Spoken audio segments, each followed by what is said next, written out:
Top, top, top, top, top. J'ai dit on va parler de train de Noël, pas de chanson de Noël. Bon, générique.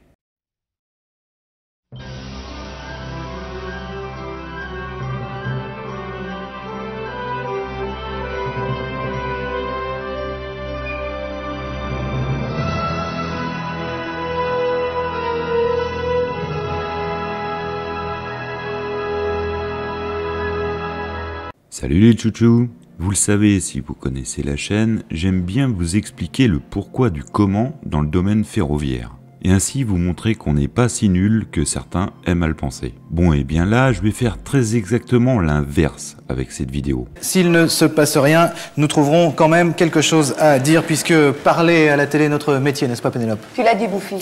Car s'il est un domaine où nous sommes, en France et globalement en Europe, minables de chez minables, ce sont les trains de Noël. Mais au fait, c'est quoi un train de Noël? C'est une machine à faire rêver les petits et les grands.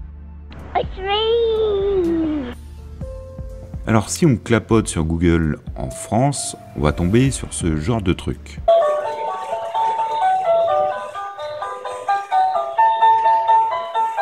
Un train qui tourne autour d'un sapin. Existe aussi un train qui tourne dans le sapin. Là, je dois dire que ça me dépasse un peu le concept du train dans un arbre. Mais bon, donc voilà, il y a cette formule de train miniature. Mais au fait, pourquoi on a un train autour d'un sapin? Non parce qu'un traîneau avec des rennes, je veux bien, mais un train, ça vient d'où cette idée? Moi, quand j'étais petit, cette tradition n'existait pas. On pouvait recevoir des trains miniatures en cadeau. Le train dont vous rêvez pour lui. Lima, un train pour jouer avec lui. Mais pas en déco au pied du sapin. Alors ça vient d'où? Eh bien, on ne sait pas trop en fait. Mais il se pourrait bien que des indices traînent de l'autre côté de l'Atlantique, chez nos Américains il y a un peu plus de 100 ans. À cette époque, le train miniature est comme son grand frère de taille normale. Il est en plein boom. On prend le train pour se déplacer, on le prend beaucoup en Europe comme aux États-Unis. L'avion n'est pas encore franchement développé et la voiture incapable de traverser les vastes étendues des États-Unis. Non, le moyen de transport de masse pour les voyages, c'est le train.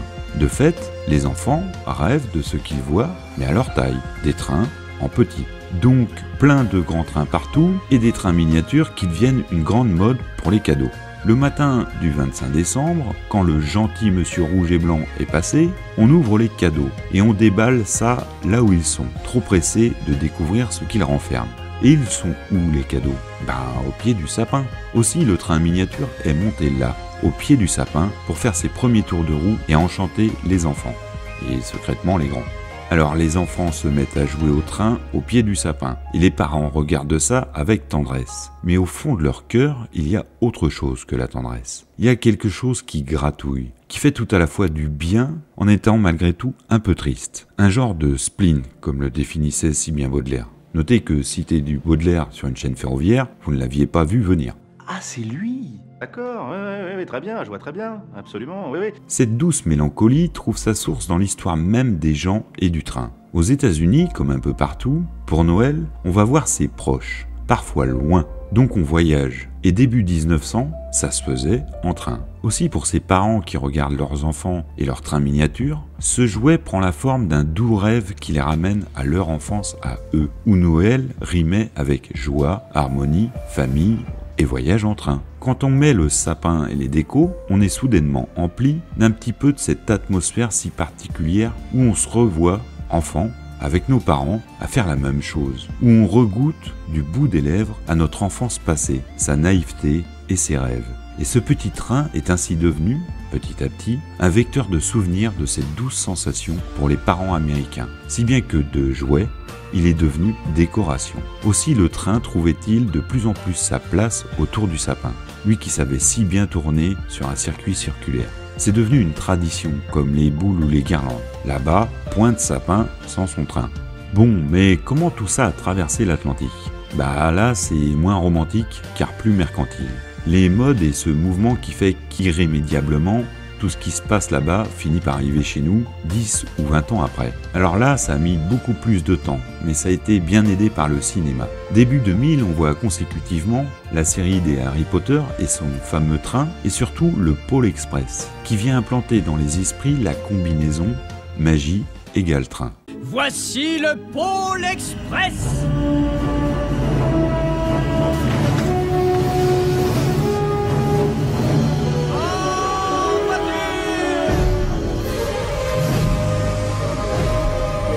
Si bien qu'aujourd'hui, quand on cherche train de Noël sur Google, en France comme ailleurs, on a ces petits trains miniatures décoratifs à poser au pied du sapin.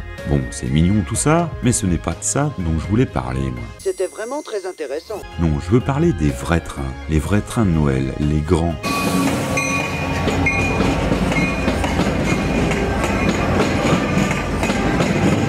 Et c'est dans ce domaine où on est nul.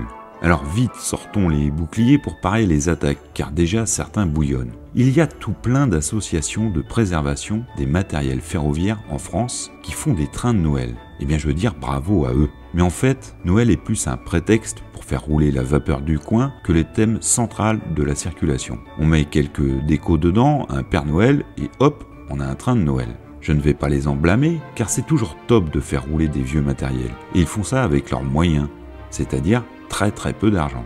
Non, les nuls pour le coup, ce sont les grandes compagnies de chemin de fer. Elles ont les trains, les moyens, les personnels et ne font rien. Alors on décore un peu les gares et c'est tout. Et en cela, elles n'ont à mon avis rien compris et passent à côté du même coup d'un truc qu'elles vont ramer toute l'année pour essayer d'obtenir. La satisfaction du client, la bonne image dans les esprits. Il en faut peu pour être heureux, vraiment très peu pour être heureux.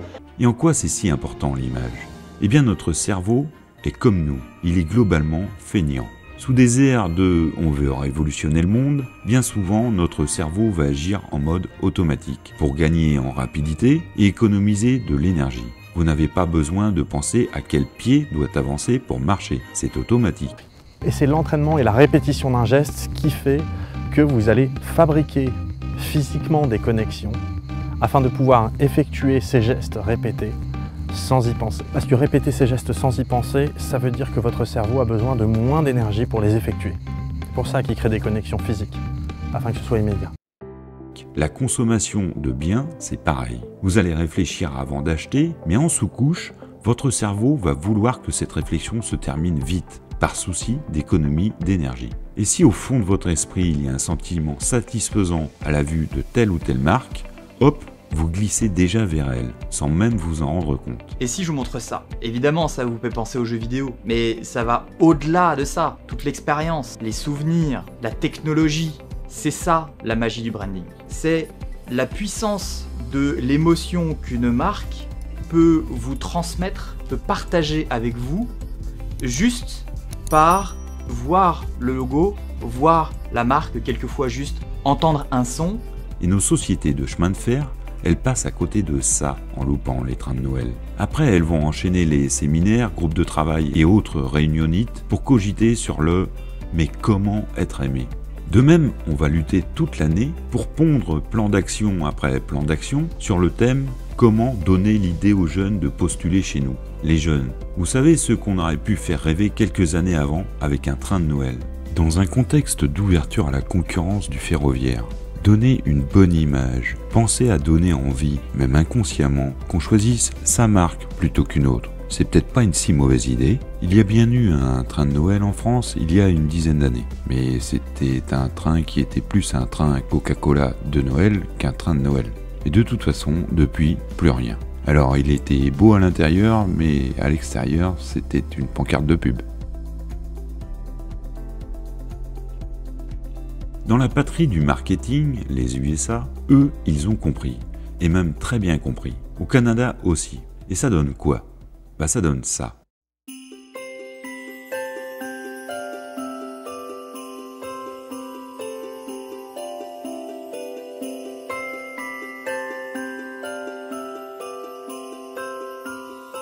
Que dire?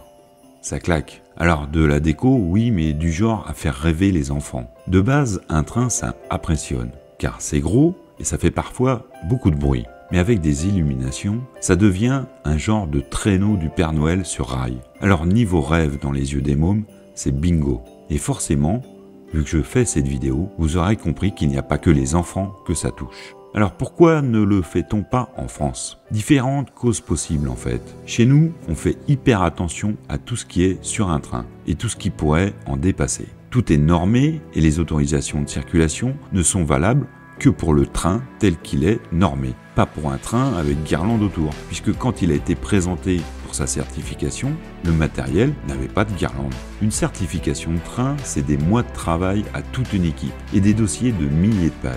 Donc hors de question de refaire tout ça pour des guirlandes pendant un mois de l'année. Le risque, c'est qu'une décoration se détache et finisse dans la caténaire par exemple. Et ça, c'est le moins pire des cas. Imaginez un morceau détaché, l'autre toujours attaché au train, et la circulation qui passe le long d'un quai à 120 km/h sans arrêt. On a un énorme fouet qui va zigouiller les clients présents. Autre cause possible, et bien plus triste, ceux qui décident s'en fichent et trouvent ça un peu désuet.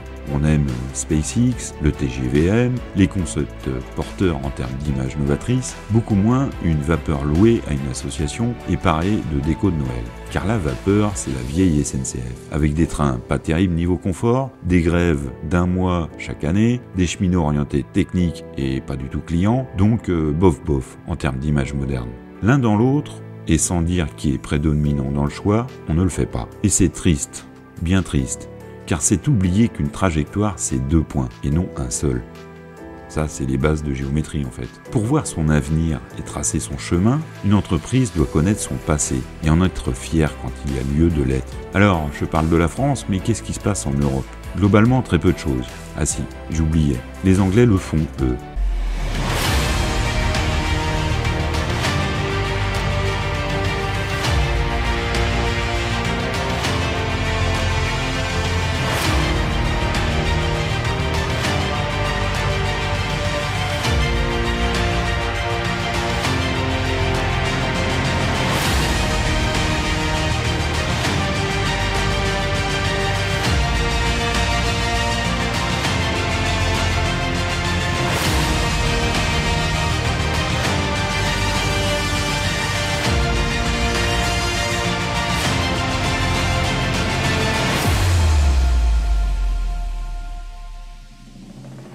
Bon, on ne peut pas rester sur un truc triste en parlant de Noël. Donc, on va continuer et baver de jalousie sur nos amis ricains. Car eux ne se contentent pas des illuminations sur leur train. On est en Amérique. Le show, toujours le show. Donc ils font l'intérieur du train, et tant qu'à faire, ils vont au bout du truc et proposent des voyages façon Pôle Express, où ils rejouent sous les yeux des voyageurs des scènes du film.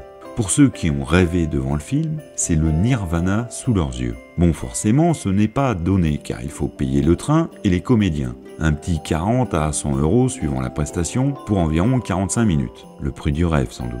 Et ça marche plein pot. Les réservations de pas mal de ces trains sont déjà complètes pour tout le mois de décembre. Je parle de ces trains, car en fait, on en trouve un peu partout aux États-Unis. Certains proposent un spectacle à bord, pendant le voyage, mais d'autres vont jusqu'à desservir, en plus, un village de Père Noël. Village de Père Noël en plein Texas? Pas un peu étrange? Un détail dont les enfants se fichent. L'important est ailleurs. Et ailleurs, justement, parlons d'ailleurs dans le monde. Et parfois dans des coins surprenants. Le Pakistan.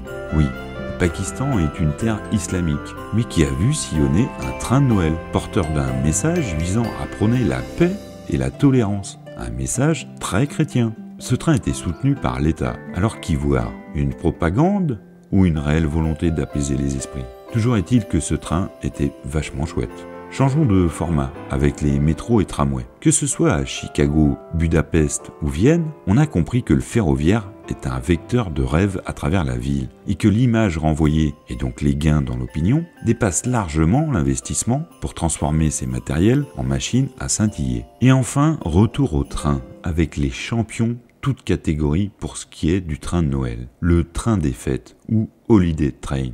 La Canadian Pacific, société ferroviaire canadienne de transport de fret, fait un truc au top. Eux, ils donnent dans le transport de fret d'hiver à travers le Canada et l'Amérique du Nord.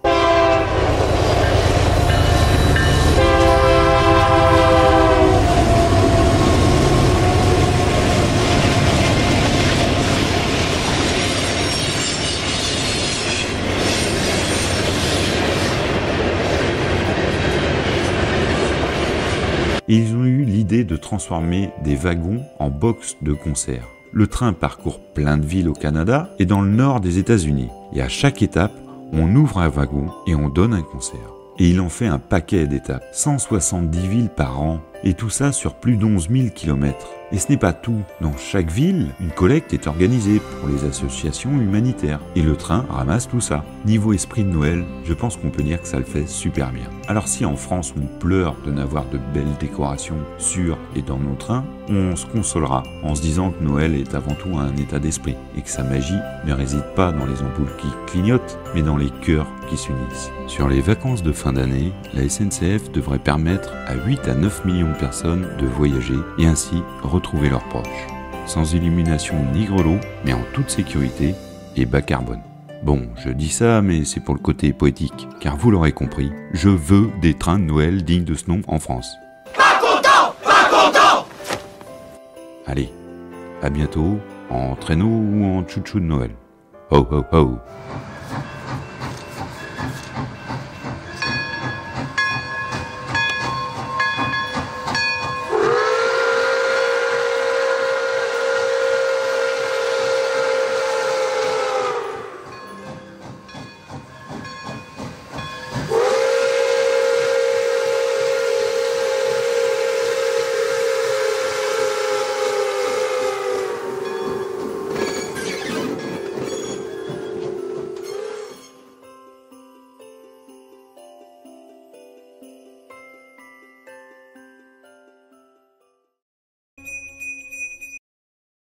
Le grelot teinte toujours pour moi, comme il le fait pour tous ceux qui croient.